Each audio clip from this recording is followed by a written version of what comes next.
स्वागत है आपका हर्षिता जी। अस्मद्गुरुभ्यो नमः। अस्मत् परम गुरुभ्यो नमः। अस्मत् सर्वगुरुभ्यो नमः।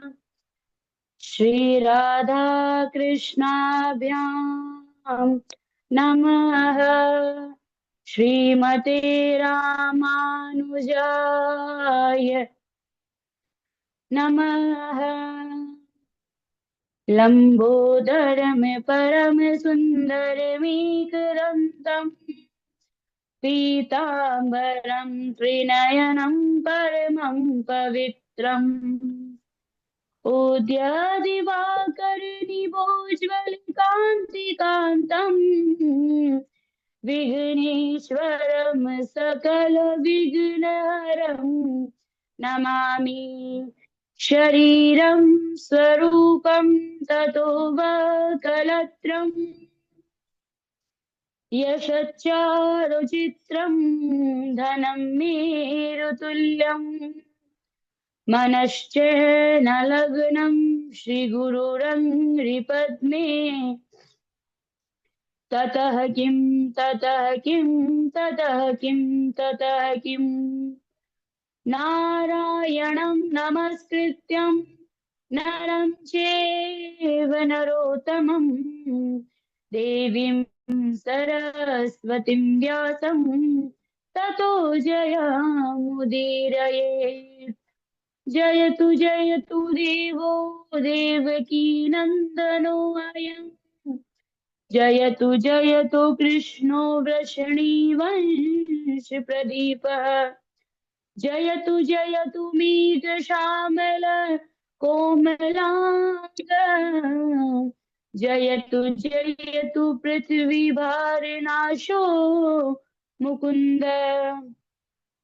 बर्हापीडं नटवर वपु कर्णयो कर्णिकारम् विप्रदवासः कनककपिशं वैजयन्तीं च मालाम् रन्ध्राणि वेणुरधरसुदया पूरयन् गोपवृन्दे वृन्दारण्यं स्वपदरमणम् प्राविशद्गीतकीर्ति करारविन्देन पदारविन्दम् मुखारविन्दे विनिवेशयन्तम् वटायपत्रस्य पुटीशयानम् बालं मुकुन्दं मनसा स्मरामि। रामाय रामभद्राय रामचन्द्राय वेदसे रघुनाथाय नाथाय सीताया पतये नमः। सभी को जय श्रीमन्नारायण। हरे कृष्णा। राधे राधे। अनंत कोटि ब्रह्मांड नायक अचित्य कल अचिंतनीय कल्याण गुणगण निधान सर्वेश्वर सर्वाधिपति अकारण करुणा वरुणालय अकारण करुणा कारक सकल जन्य कल्य शाप हारक परात्पर परम ब्रह्म अनंत अनंत कोटि कंदर्प दर्प दलन पटियान निर्गुण निराकार सगुण साकार जगदेक बंधु करुणैक सिंधु सच्चिदानंद धन परमात्मा श्री कृष्ण एवं श्री राधा रानी के चरणों में मेरा बारंबार प्रणाम। समुपस्थित भागवत भक्त कथा अनुरागी सज्जनों, भक्तिमय मातृशक्ति भगनी बांधवो, सिया राम में सब जग जानी करहु प्रणाम जोरी जुग पानी। आइए सज्जनों, हम कथा में प्रवेश करते हैं। तो पिछली कथा में हमने जो है श्रवण किया था कि किस प्रकार राजा परीक्षित को श्री सुखदेव जी महाराज ने जो है पंच महाभूत के बारे में, पंच तन्मात्राओं के बारे में इत्यादि उन्होंने जो है बताया था। हमने ये भी श्रवण किया किया कि श्रीमद् भागवत में जो है कितने स्कंद होते हैं और जो है किन किन स्कंदों का क्या क्या कार्य होता है। अब आगे श्री जो परीक्षित है, यानी जो परीक्षित महाराज है, उनको श्री सुखदेव जी महाराज जो है 10 लक्षण से युक्त श्रीमद् भागवत का जो है श्रवण करवाते हैं। वो बोलते हैं कि हे परीक्षित, इन 10 लक्षणों से युक्त श्रीमद् भागवत को सर्वप्रथम जो है ब्रह्मा जी ने देवर्षि नारद को सुनाया, और आज वही श्रीमद् भागवत जो है मैं तुम्हें श्रवण करवाने जा रहा हूँ। इसलिए ध्यान से और प्रभु का स्मरण करके इसे सुनो। अब राजा परीक्षित श्री सुखदेव जी से पुनः प्रश्न करते हैं क्या, कि हे गुरुदेव, विदुर जी का जो है मैथिली जी के साथ कैसे जो है मिलाप हुआ, समागम जो है कहाँ पे हुआ, और इन दोनों को जो है बीच क्या क्या वार्ता हुई, कृपा करके हे प्रभु मुझे इसका श्रवण करवाए। यानी कि प्रभु आप मुझे ये बताइए कि उन दोनों के मध्य जो है क्या क्या वार्ता हुई। तो श्री सुखदेव जी महाराज कहते हैं कि हे परीक्षित, यदा तु राजा ससुतान साधुना पुष्णेन धर्मेण विनिश्य दृष्टि भ्रातुर्यविष्ट सुतान विबंधुना हृदयं विबंधुना प्रविश्य लाक्षा भवने ददाह। कि हे परीक्षित, जिस समय अंधे धृतराष्ट्र ने जो है अपने पुत्र मोह में आकर पांडवों को लाक्षा भवन में जलाने का जो है पाप किया था, यानी कि उन्होंने जो है योजना बनाई थी। क्यों बनाई थी? देखिए महाराज, हम सब जानते हैं कि जो हस्तिनापुर के पहले धृतराष्ट्र जो अंधे थे, तो जो महाराजा उन्होंने बोला कि जो धृतराष्ट्र थे वो शरीर से विकलांग थे, और जो महाराज पांडु थे वह शरीर से स्वस्थ थे। तो महाराज धृतराष्ट्र का जो है राज्य, क्योंकि भले वह जो है ज्येष्ठ पुत्र हो, परंतु वह जो है अयोग्य थे, यानी कि वह अपने नेतृत्व से देख नहीं सकते थे, वह न्याय और अन्याय के बीच में भेद नहीं समझ सकते थे, क्योंकि नेत्र के बिना जो है हम न्याय और अन्याय का कैसे जो है देखेंगे, उसे कैसे जो है न्याय अन्याय करेंगे, यानी कि कैसे उस अन्याय को जो है, यानी कि राजा धृतराष्ट्र के शरीर में कमी थी, इसलिए जो है सभी जो है राजा मतलब भीष्म पितामह ने और सभी उनके जो बड़े जन हैं, उन्होंने राजा धृतराष्ट्र की जगह जो है महाराज पांडु का राज्याभिषेक कर दिया, क्योंकि महाराज पांडु हर तरह से योग्य थे। उनके मन में अपनी जो है प्रजा के प्रति दया का भाव था, वह अपनी प्रजा को अपनी संतान की भांति स्नेह करते थे।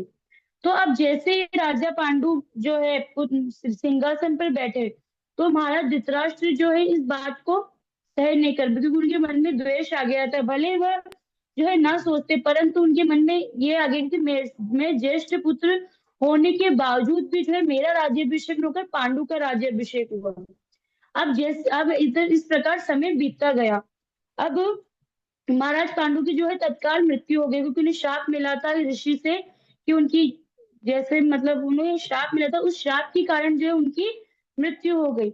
अब क्योंकि राज सिंहासन पर राजा के बिना जो है राज्य का निर्वाह नहीं हो सकता, तो महाराज पांडु की जैसे ही मृत्यु हुई, तो तत्काल राजा धृतराष्ट्र को जो है राज सिंहासन पर बिठा दी, क्योंकि उनके अलावा और कोई भी राजा उपस्थित नहीं था। इसलिए राजा धृतराष्ट्र को जो है सिंहासन का जो है उनका राज्याभिषेक करके उन्हें सिंहासन पर बिठाया गया। अब इधर जब राजा धृतराष्ट्र जब सिंहासन में बैठ गए, तो सिंहासन में क्योंकि पहले राजा तो पांडु ही थे, तो पांडु के जो ज्येष्ठ पुत्र हैं धर्मराज युधिष्ठिर, राज्याभिषेक तो है यानी वही राजकुमार कहे जाने वाले थे, परंतु जो गांधार नरेश शकुनी है, उन्होंने दुर्योधन के मन में और राजा धृतराष्ट्र के मन में जो है बचपन से ही, यानी उन्होंने धृतराष्ट्र के मन में भी और दुर्योधन के मन में उसके बचपन से ही जो अपने चचेरे भाई पांडवों जो पांडव थे उनके प्रति द्वेष जो है भरना शुरू कर दिया। यानी कि उन्होंने बोला कि तुम, क्योंकि धर्मराज युधिष्ठिर नहीं दुर्योधन, तुम इस राज सिंहासन के अधिकारी हो, तो उन्होंने जो है बचपन से ही दुर्योधन के मन में पांडु के प्रति जो है जहर बनना शुरू कर दिया। अब धृतराष्ट्र के मन में भी ये बात है कि राजकीय ना जो राजकुमार है वह मेरा पुत्र ही बनेगा, क्योंकि राज सिंहासन पर तो मैं ही बैठा हूँ। परंतु इसका जो है जो महात्मा जो भीष्म पितामह है, उन्होंने सोचा था कि जो है पांडव के जो पुत्र धर्मराज युधिष्ठिर, उन्हें ही राज जो है आगे चलकर वे ही हस्तिनापुर के युवराज बनेंगे। परंतु गांधार नरेश ने ऐसा षड्यंत्र रचा कि जो है दुर्योधन के मन में उन्होंने इस प्रकार इस बात को भर दिया कि दुर्योधन तुम ही सिंहासन के असली उत्तराधिकारी हो। अब राजा धृतराष्ट्र ने जो है एक प्रपंच रचा, यानी शकुनी प्रपंच तो शकुनी ने रचा था। उन्होंने क्या रचना था, तो जिस समय अंधे राजा धृतराष्ट्र थे वह अपने पुत्र के मोह में इतने अंधे हो गए थे कि उन्हें सही और गलत का भान भी नहीं था। यानी कि वह अपने पुत्र के आगे न्याय अन्याय को भी नहीं समझ सकते थे। यानी कि सिर्फ और सिर्फ वह अपने पुत्रों का ही भला करना चाहते थे, उन्हें किसी और से कोई भी मतलब नहीं था। अब उन्होंने जो अन्याय पूर्वक जब अपने पुत्रों का पालन पोषण कर रहे थे, उस समय उन्होंने जो है एक जो है षड्यंत्र रचा। शकुनी ने उन्होंने क्या षड्यंत्र रचा कि उन्होंने जो है निरापराध जो महाराज पांडु के पुत्र थे, उनको उन्होंने लाक्षा भवन में जलाने का जो है प्रयास किया। परंतु जो विदुर जी महाराज है, उनको जब इस षड्यंत्र का भान हुआ तो उन्होंने जो है तत्काल पांडवों को सूचना दी। जिस और उसके बाद जो पांडव है विदुर जी की सहायता से लाक्षा भवन से जो है बाहर निकल गया ना। उन्होंने लाक्षा भवन के अंदर खाई खोद के और उस खाई के सहारे वह जो है वहां से उस लाक्षा भवन से बाहर निकल गए। अब सब जन को ये लगा कि जो पांडव है वह मर चुके हैं, क्योंकि बाहर से उन्होंने किसी को भी नहीं, क्योंकि किसी ने भी जो है पांडव को और माता कुंती को नहीं देखा था, तो सबको यही लगा कि जो पांडव है वह मर चुके हैं। अब इधर जो है, परंतु महात्मा विदुर की सहायता से पांडव का जो है जीवन बच गया। अब जैसे ही वह पांडव उस राक्षस से बाहर निकले, तो मार्ग में उन्हें जो है हिडम्ब नाम का राक्षस मिला। उस राक्षस से जो है भीमसेन का युद्ध हुआ और भीमसेन ने जो है उस युद्ध में जो है हिडम्ब को परास्त कर दिया, उसका वध कर दिया। उस हिडम्ब की एक बहन थी हिडम्बा। अब जैसे हिडम्बा ने भीमसेन को देखा तो उस हट्टे खट्टे पुरुष को, जिसके मुख पर तेज था, शरीर से थोड़ा हष्ट पुष्ट था, तो दुर्योधन मतलब जैसे ही हिडम्बा ने भीमसेन को देखा तो वह जो है भीमसेन पर मोहित हो गए और उनसे प्रेम करने लगी। उन्होंने भीमसेन के सामने जो है विवाह का प्रस्ताव रखा, क्योंकि वह चाहती थी कि उनके भी जो है भीमसेन के समान एक तेजस्वी पुत्र हो।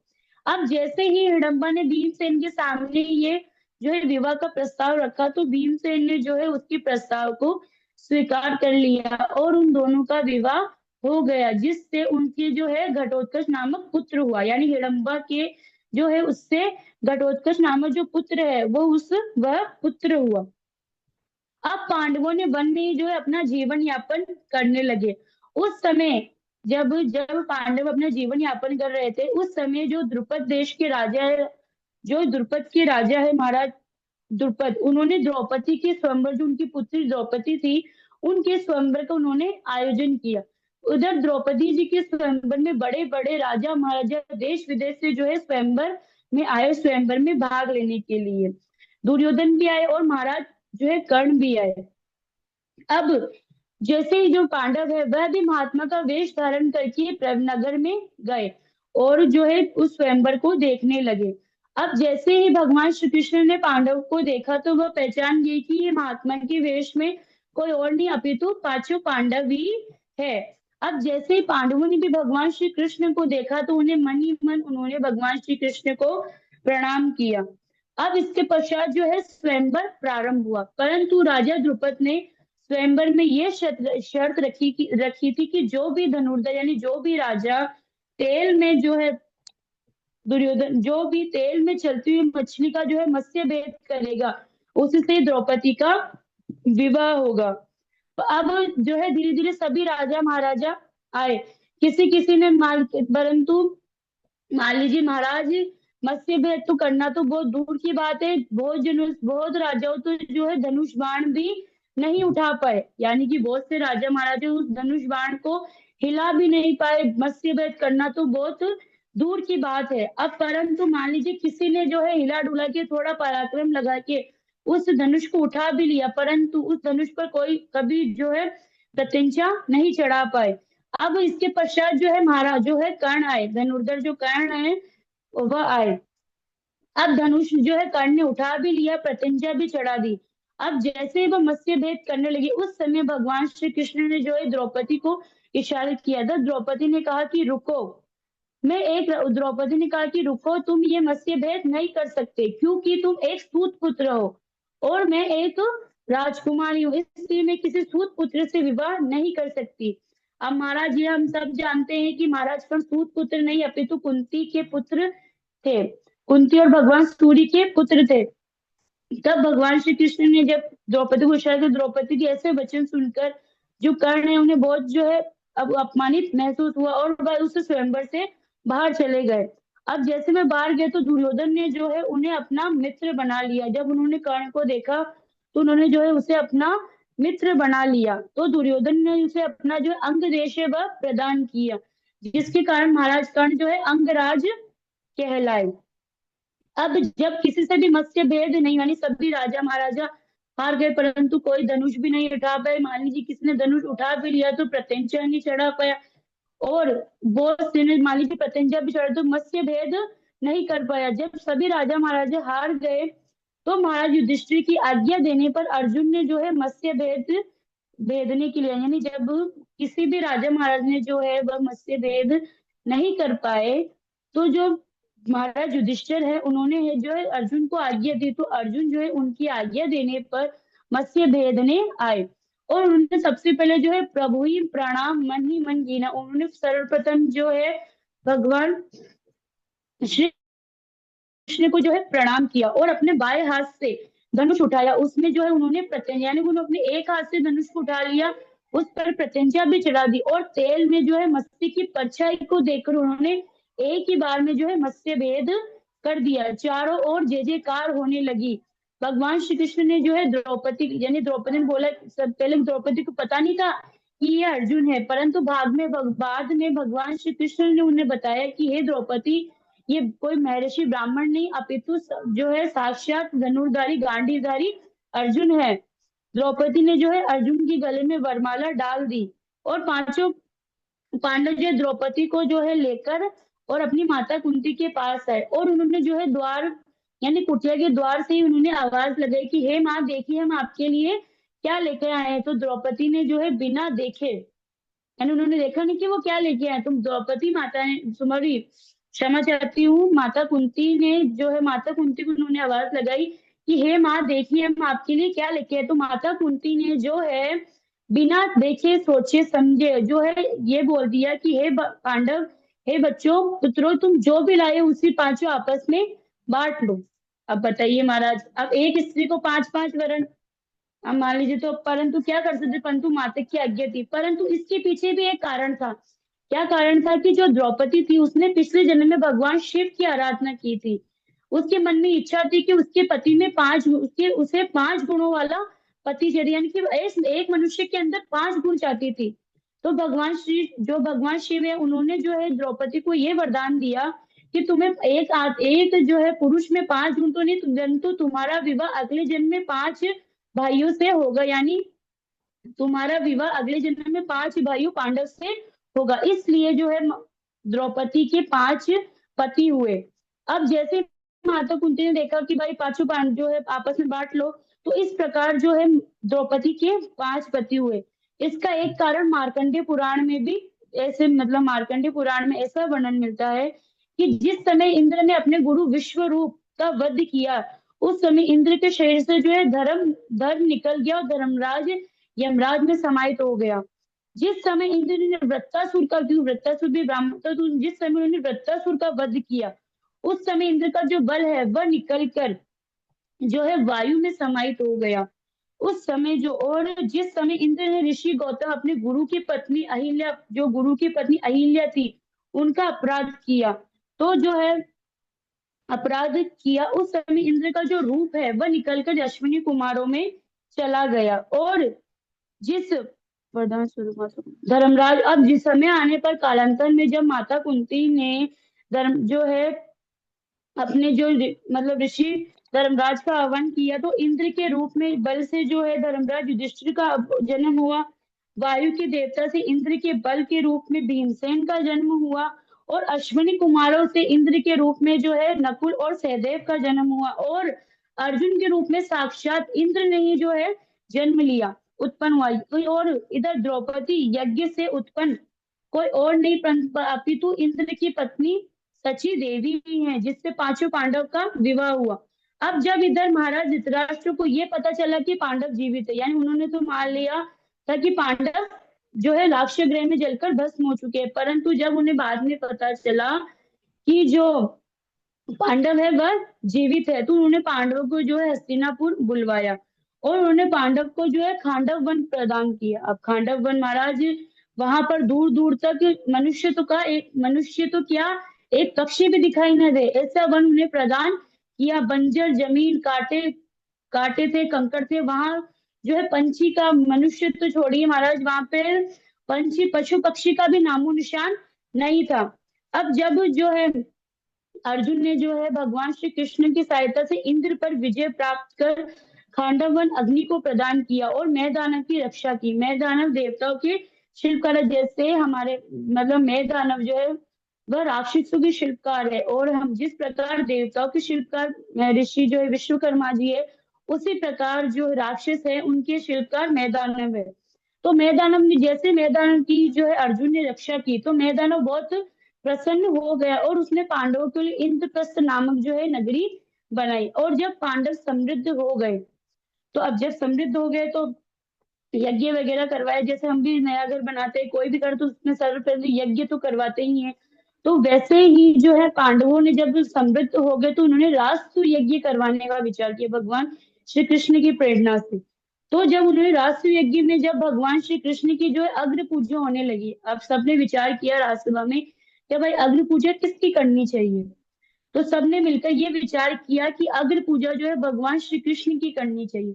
अब जब सब मिलकर भगवान श्री कृष्ण की जो है पूजा करने लगे, तो उनके जो, उन्हीं की बुआ का जो लड़का है शिशुपाल, उनसे जो भगवान श्री कृष्ण की अग्र पूजा है, इस यह बात उससे बर्दाश्त नहीं हुई और वह भरी सभा में भगवान का अपमान करने लगा, उन्हें अपशब्द कहने लगा। अब जब भगवान श्री कृष्ण ने उससे बोला कि हे शिशुपाल, तुम्हारे में सिर्फ और सिर्फ 100 अपराधी क्षमा कर सकता हूँ, इसलिए तुम अपनी जिह्वा को नियंत्रण कर लो। परंतु शिशुपाल जो है भगवान श्री कृष्ण से इतना द्वेष करता था, इतना द्वेष करता था कि उसने भगवान श्री कृष्ण की बातों पर जो है ध्यान ही नहीं दिया। सबने उसे समझाया कि शिशुपाल अपनी जिह्वा पर नियंत्रण रखो, अपने क्रोध पर जो है काबू करो, परंतु शिशुपाल ने किसी की भी बात को नहीं सुना। जब शिशुपाल के जो है 100 अपराधियों की भगवान श्री कृष्ण ने, जो शिशुपाल की माता है यानी वो भगवान श्री कृष्ण की बुआ है, तो उन्होंने जो है भगवान श्री कृष्ण ने उनकी बुआ को ये जो है वचन दिया कि हे बुआ, मैं सिर्फ और सिर्फ शिशुपाल के 100 अपराधी क्षमा करूंगा। यदि शिशुपाल ने 100 अपराध से ज्यादा पाप किया या कोई अपराध किया तो मैं उसका वध कर दूंगा। अब जब शिशुपाल की 100वां अपराध पूरा हुआ तो भगवान ने बोला कि शिशुपाल अब तुम मौन हो जाओ, अन्यथा मैं तुम्हारा वध कर दूंगा। परंतु शिशुपाल ने जो है भगवान श्री कृष्ण की बात को नहीं सुना, और जैसे ही शिशुपाल ने 101वां अपराध किया, उसी समय भगवान ने जो है सुदर्शन, अपने सुदर्शन चक्र का जो है स्मरण किया, और सुदर्शन चक्र का स्मरण करने सुदर्शन चक्र ने जो है शिशुपाल का सिर जो है धड़ से अलग कर दिया। अब जैसे ही शिशुपाल का सिर धड़ से अलग किया, तो उसके शरीर से जो है एक दिव्य ज्योति निकली और वह दिव्य ज्योति जो है भगवान के चरणों में लीन हो गई। सबने जब जब सबने जब इस आश्चर्य को देख जब सबने जब इस चमत्कार को देखा तो सबको बहुत ही आश्चर्य हुआ। अब जब भगवान श्री कृष्ण ने जो है सुदर्शन का स्मरण किया, तो सुदर्शन की तीव्रता के कारण भगवान की तर्जनी अंगुली में जो है कटाव आ गए थे, भगवान की तर्जनी अंगुली से रक्त बहने लगा। तो सभी ने बोला कि देखो प्रभु की जो है अंगुली में जो है चीरा आ गया, प्रभु की जो है अंगुली में जो है घाव हो गया। तो सभी, कोई पट्टी लाए, कोई कुछ लाए, कोई कुछ लाए, कोई जो है वैद्य बोला, परंतु वही द्रौपदी खड़ी थी। तो द्रौपदी ने जो है बिना सोचे समझे अपनी नवीन साड़ी फाड़ी और अपनी नवीन साड़ी के टुकड़ा फाड़ के भगवान श्री कृष्ण की उंगली पे लपेट दिया। तब भगवान श्री कृष्ण ने उनसे बोला कि हे द्रौपदी, मेरे छोटे से घाव के लिए तूने जो है अपनी नवीन साड़ी फाड़ दी। अरे अपनी नवीन साड़ी फाड़ने की क्या आवश्यकता थी द्रौपदी। तब द्रौपदी ने कहा कि सुनो प्यारे भाई घनश्याम, आपके आवे जो काम, सिरुदु में नसों को ये तो रेशम के धागे हैं, धागे भी पुराने हैं, इन्हें हम माने क्या, ये दुल्हा दुल्हन के जोड़े और बाने हैं। फिर मैं कब फाड़े चीर सुनते ही पीर, मेरा चीर छोड़ भागे। वह धागे है या भागे जो ना लागे काटी अंगुली पर, जो लागे काटी अंगुली पर भाग्य उनके ही जागे हैं। अब जैसे ही भगवान श्री कृष्ण ने द्रौपदी के इन विचारों को सुना तो वह बहुत प्रसन्न हो गए और उन्होंने बोला कि हे द्रौपदी, आज तुमने जो है मुझे अपना ऋणी बना लिया है, और तुम्हें मैं ये वचन देता हूँ कि जब भी तुम्हें मेरी सहायता की आवश्यकता होगी, मैं तुम बस मेरा स्मरण करना और उसी समय मैं वहां पर उपस्थित हो जाऊंगा। अब इस प्रकार जब भगवान श्री कृष्ण ने बोल ऋणी बना लिया द्रौपदी, तो भगवान श्री कृष्ण ने कहा कि द्रौपदी, तुमने मुझे अपना ऋणी बना लिया है, तुम्हें जब भी मेरी सहायता की आवश्यकता होगी मैं अवश्य आऊंगा, बस तुम मुझे जो अपने हृदय से अवश्य पुकारना। अब इधर जो है यज्ञ निर्विघ्न संपन्न हुआ। यज्ञ के पूर्णाहुति के पश्चात जब दुर्योधन और आदि जो है कौरव इंद्रप्रस्थ की नगरी की शोभा देखने निकले, जब उन्हें जिस स्थान पर दुर्योधन को जो है स्थल लगता था, वहां दुर्योधन को जो है जल का भ्रम हुआ, और जिससे मतलब जहां पर उसे स्थल दिखाई देता था वहां जल था, और जहां जल दिखाई देता था वह स्थल का उसे भ्रम होने, क्योंकि मैदान में ऐसी नगरी बनाई थी कि जहां पर जो है जल लगता था वहां तो था स्थल, और जहां स्थल होता था वहां था जल। अब दुर्योधन ने जो है एक जगह, जब दुर्योधन महल में भ्रमण करने लगा तो उसे जो है एक मतलब वहां पर जल था, परंतु दुर्योधन के वहां पर स्थल लगा, तो दुर्योधन उसे देखने के लिए वहां पर पहुंचा जो है, जिससे वह धोती उठा उठा कर चलने लगा, यानी उसे लगा उस स्थल को, जब जहां पर जल था उसे वहां स्थल लगा, तो दुर्योधन जैसे ही वहां गया तो धड़ाम से पानी में गिर गया। अब इधर जो है द्रौपदी ने जैसे ही इस दृश्य को देखा तो द्रौपदी को जो है द्रौपदी ने ऐसे वचन कह दिए जो उसे नहीं कहना चाहिए। इसलिए कहते हैं सज्जनों की हमेशा अपनी वाणी पर और अपने क्रोध पर जो है नियंत्रण रखना चाहिए। हमें किस समय क्या बोलना चाहिए और किस समय क्या नहीं बोलना चाहिए, इसका विचार अवश्य करना चाहिए। द्रौपदी ने भले ही परिहास में कहा हो, लेकिन इससे द्रौपदी को जो है बहुत ही भारी बड़ी हानि चुकानी पड़ी। अब द्रौपदी ने दुर्योधन से जो है वचन कहा कि अंधे का पुत्र अंधा ही होता है। अब इससे जो है दुर्योधन बहुत ही क्रोधित हो गया और उसे जो है इससे अपना अपमान समझकर वह हस्तिनापुर लौट आया। अब जैसे ही वह हस्तिनापुर लौटा तो उसने जो है उसके मामा शकुनी ने एक षड्यंत्र रचा और उसने दुर्योधन से कहा कि हे भांजे, तुम एक काम करो, युद्ध क्रीड़ा का आमंत्रण पांडवों को भेजो। तब जो है दुर्योधन ने ऐसा ही किया। तो दुर्योधन ने जो है पांडवों को जो है द्युत क्रीड़ा का आमंत्रण भेजा। तो पांडव नहीं जानते थे कि दुर्योधन के तो जो है दुर्योधन अपमान के वश में होकर ये सब कुछ कर रहा है, और पांडव ये भी नहीं जानते थे कि अगर हम युद्ध क्रीड़ा खेलेंगे तो हमारा राज्य बल सब कुछ हमसे छिन जाएगा। इसलिए बोलते हैं सज्जनों, युद्ध यानी जुआ। जुआ एक ऐसी चीज है जो मनुष्य को जो है राजा से रंग बना देती है, इसलिए मनुष्य को कभी भी जुआ नहीं खेलना चाहिए। ये एक ऐसा दलदल है जिससे मनुष्य कभी भी ऊपर नहीं आ पाता है। अब जैसे पांडव हस्तिनापुर पहुंचे युद्ध क्रीड़ा के लिए और युद्ध क्रीड़ा प्रारंभ हुई, तो शकुनी के पास ऐसे पासे थे, यानी दुर्योधन ने बोला कि पासे सर्वप्रथम मैं ही जो है फेंकूंगा, क्योंकि पांडव तो नहीं जानते थे कि दुर्योधन के मन में इतना जो है कपट भरा हुआ है। तो उन्होंने बोला कि चलो ठीक है दुर्योधन, तुम ही पासे फेंको। तो जो शकुनी था वह शकुनी अपने पासे लेके आए। शकुनी के पास ऐसे पासे थे क्योंकि जो शकुनी के पास पासे थे वो उसके पिता की हड्डियों के द्वारा बनाए गए थे। जब यानी कि उसके पिता जब जो है उसके पिता का निधन हो गया तो उसके पिता ने उनसे बोला था कि हे शकुनी, जब भी मेरी मृत्यु हो तो तुम मेरी मृत्यु के पश्चात मेरी हड्डियों से तुम जो है ऐसे पासों का निर्माण करवाना जो मैं पासे अवश्य तुम्हारी हर दम जो है तुम्हारी ही बात सुनेंगे। इसलिए जो है शकुनी ने, यदि तुम हारने पे वाले रहोगे तो भी वह पासे तुम्हें जिता देंगी, यानी वह चाहे तुम गलत हो चाहे सही हो अवश्य तुम्हारी हमेशा सहायता करेंगे। तो शकुनी ने जो है उन पासों का वहां प्रयोग किया। अब जैसे दुर्योधन ने पासे फेंके तो हर बार दुर्योधन जीतता जा रहा था। तो दुर्योधन ने जो है पांडवों का राज्य, उनका बल, उनका जो है साम्राज्य सब कुछ उनसे छीन लिया। अब जैसे ही पांडव से सब कुछ छीन गया, यहाँ से कि पांडव जो है कौरवों के दास भी बन गए। अब जैसे उनका सब कुछ छीन गया वह दास बन गए, तब जो है दुर्योधन ने बोला कि चलो पांडव एक एक चाल और हो जाए। तब पांडवों ने बोला कि हे दुर्योधन, अब हमारे पास जो है अब कुछ भी नहीं है, यानी कि अब हमारे पास जो है कुछ भी नहीं, हम अपना सब कुछ जो है हार चुके हैं। क्योंकि इसलिए कहते हैं सज्जनों, कभी भी जुआ नहीं खेलना चाहिए, क्योंकि जुआ ऐसी चीज है कि मनुष्य को थोड़े दिन मगर मान लीजिए उसमें लाभ होता है, तो धीरे धीरे धीरे तो उस लाभ को हानि में बदलने में कोई भी ज्यादा देर नहीं लगती है। अब जब पांडव हार गए तो दुर्योधन, क्योंकि द्रौपदी से उससे अपने अपमान का बदला तो लेना ही था, तो उसने उस पापी ने एक जो है विचार रखा। क्या विचार रखा? उसने बोला कि पांडव तुम्हारे पास अभी भी एक चीज और है। तो पांडव ने बोला कि भाई क्या है हमारे पास जो हम खुद भी नहीं जानते। तो उन्होंने बोला कि तुम्हारे पास है तुम्हारी पत्नी द्रौपदी। तो जब से पांडवों ने सुना कि अरे ये तुम क्या कह रही हो, द्रौपदी वो तो हमारी पत्नी है, हम उसे कैसे जो है दाव पर लगा सकते हैं। तब दुर्योधन ने बोला अरे तुम मेरी बात तो सुनो, मैं ये कहना चाह रहा हूँ कि मान लो तुमने द्रौपदी को दाव पर लगाया और अगर तुम जीत गए तो तुमने अपना जितना भी साम्राज्य हारा है मैं तुम्हें वो वापस लौटा दूंगा। तो पांडव इस प्रकार उसकी चाल में फंस गए। अब जैसे ही पासे फेंके तो पांडव पुनः हार गए। इस प्रकार उन्होंने द्रौपदी को भी जो है वे द्रौपदी को भी हार गए। अब जैसे ही दुर्योधन जो है जीत गया तो वह बहुत ही खुश हो गई, क्योंकि द्रौपदी से अपमान लेने का जो वह समय इंतजार कर रहा था वह आ गया। तो उसने सर्वप्रथम तो दासी को भेजा और कहा कि जाओ द्रौपदी को बड़ी सभा में लेकर आओ, यानी द्रौपदी को बोला कि बोलो जाके कि दुर्योधन ने तुम्हें बुलाया है।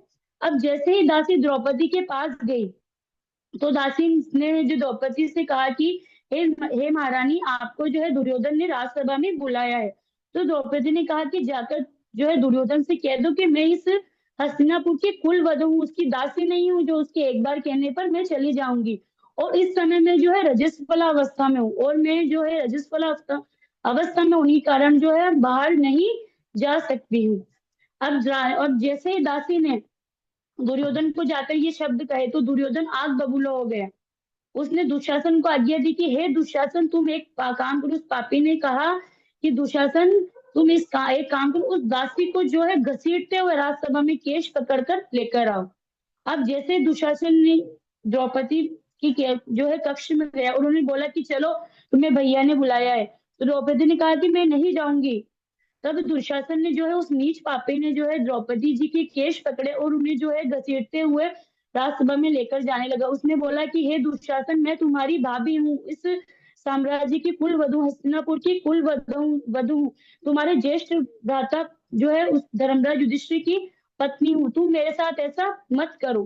द्रौपदी जी ने बहुत अनुनय विनय किया, परंतु उस दुष्ट दुशासन बिल्कुल भी नहीं माना और उसने जो है केश पकड़कर द्रौपदी को बड़ी सभा में लाकर पटक दिया।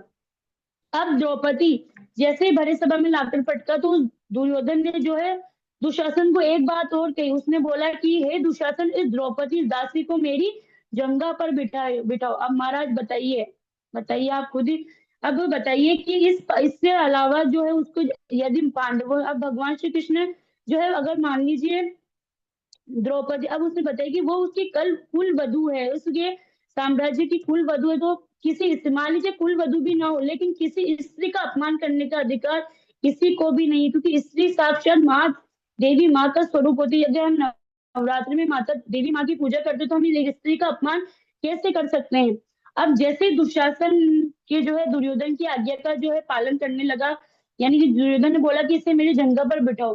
तो जो द्रौपदी जी है उन्होंने सबसे जो है प्रार्थना करी कि महाराज मेरी जो है रक्षा कीजिए, मेरी लाज बचाइए। दुर्योधन ने जो है एक और आज्ञा की कि द्रौपदी को भरी सभा में निर्वस्त्र कर दो। तो जो द्रौपदी जी है वो सबसे, यानी उन्होंने सबसे पहले तो अपने जो भीष्म पितामह है, गुरु द्रोण है, वेदव्यास जी है, राजा धृतराष्ट्र, सबसे उन्होंने जो है अनुनय विनय किया। सबसे बोला कि प्रभु मेरी लज्जा बचाइए, ये आपके सामने कैसा घोर पाप हो रहा है। मैं आपके जो है कुल की जो है आपके कुल की कुल वधू हूँ, मेरी लज्जा की रक्षा कीजिए। परंतु किसी ने कुछ भी नहीं कहा। उन्होंने जब अपने पतियों से जो है अपनी लज्जा की रक्षा की मांग की तब उनके पति भी कुछ नहीं कर सके। तब द्रौपदी जी ने सोचा कि ये संसारी लोग मेरी जो है रक्षा नहीं करेंगे, मेरी रक्षा तो मेरे गोविंद ही करेंगे। तो जैसे ही माँ द्रौपदी जी ने एक बार, क्योंकि उस समय भगवान द्वारिका में बैठकर भोजन कर रहे थे और प्रभु ने कहा कि द्रौपदी जी को भगवान श्री कृष्ण का वचन याद है कि तुम बस मुझे एक बार सच्चे हृदय से बुला लेना, मैं तुम्हारी सहायता के लिए अवश्य आऊंगा। जब द्रौपदी इस प्रकार द्रौपदी जी ने जो है भगवान श्री कृष्ण को बोला कि हे गोविंद, मेरी लज्जा की रक्षा कीजिए। अब जैसे प्रभु ने द्रौपदी जी के वचन को सुना तो प्रभु जो है एक यानी प्रभु ने बिल्कुल भी क्षणिक भर भी देर न करते हुए वह वहां पर भगवान श्री कृष्ण जो है वस्त्र अवतार धारण कर प्रकट हो गए। बोलिए वस्त्रावतार भगवान की जय, भक्त वत्सल भगवान की जय। अब दुशासन जब साड़ी खींचने लगा, यानी कि दुर्योधन ने बोला कि दुशासन इस दासी को भरी सभा में निर्वस्त्र कर दो, तो जो वो पापी दुशासन है वो द्रौपदी जी की साड़ी खींचता जा रहा था, परंतु साड़ी थी कि समाप्त होने का नाम ही नहीं ले रहे थे, क्योंकि भगवान श्री कृष्ण ने वह साक्षात नहीं परंतु अभी तो वस्त्र रूप में, यानी कि वह जितनी दुशासन साड़ी खींच रहा था वह साड़ी उतनी ही लंबी होती जा रही थी। तो दुशासन सोचने लगा कि साड़ी विच नारी है कि नारी विच साड़ी है, कि साड़ी की नारी है कि नारी की ही साड़ी है। कहा करे बैरी प्रबल जो सहाय यदुवीर, 10,000 गज बल थक्यो घट्यो न 10 गज चीर।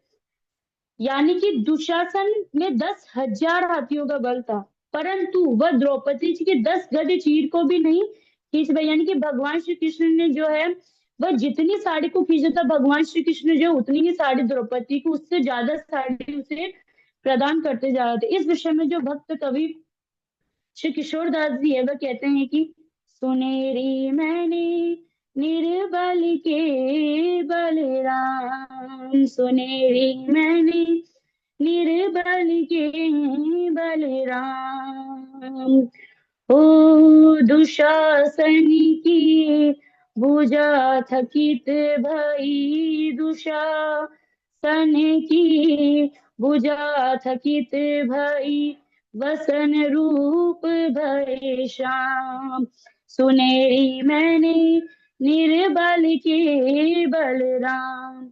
आप बल तप बल और बाहुबल, चौथा है बलधाम। सूर किशोर कृपाते सब बल, हारे को हरिनाम। सुनेरी मैंने निर्बल के बलराम।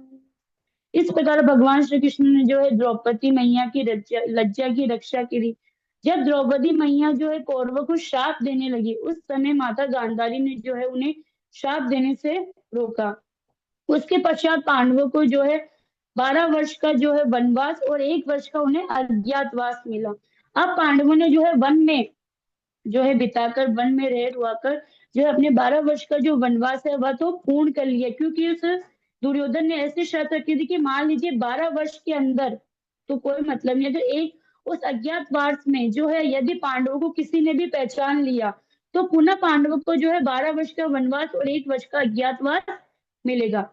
तब पांडवों ने जो है अपने 12 वर्ष का जो वनवास है उसे तो उन्होंने जो है काट लिया, परंतु उनका जो 1 वर्ष का अज्ञातवास था वह उन्होंने जो है महाराज विराट के उस जो है 1 वर्ष के अज्ञातवास को जो है उस काटने के लिए वह महाराज जो विराट है उनके यहाँ पर आ गए। अब आगे पांडवों ने किस प्रकार महाराज विराट के यहाँ अपने 1 वर्ष का अज्ञातवास पूर्ण किया और किस प्रकार उन्होंने जो है अलग अलग पांडवों ने क्या क्या कार्य की, इस विषय की कथा हम जो है अपने अगले वक्तव्य में अवश्य श्रवण करेंगे। अब मैं अपनी वाणी को यही विश्राम देती हूँ और अपने इस वक्तव्य को भगवान श्री कृष्ण एवं अपने गुरुदेव के चरणों में प्रणाम करती हूँ।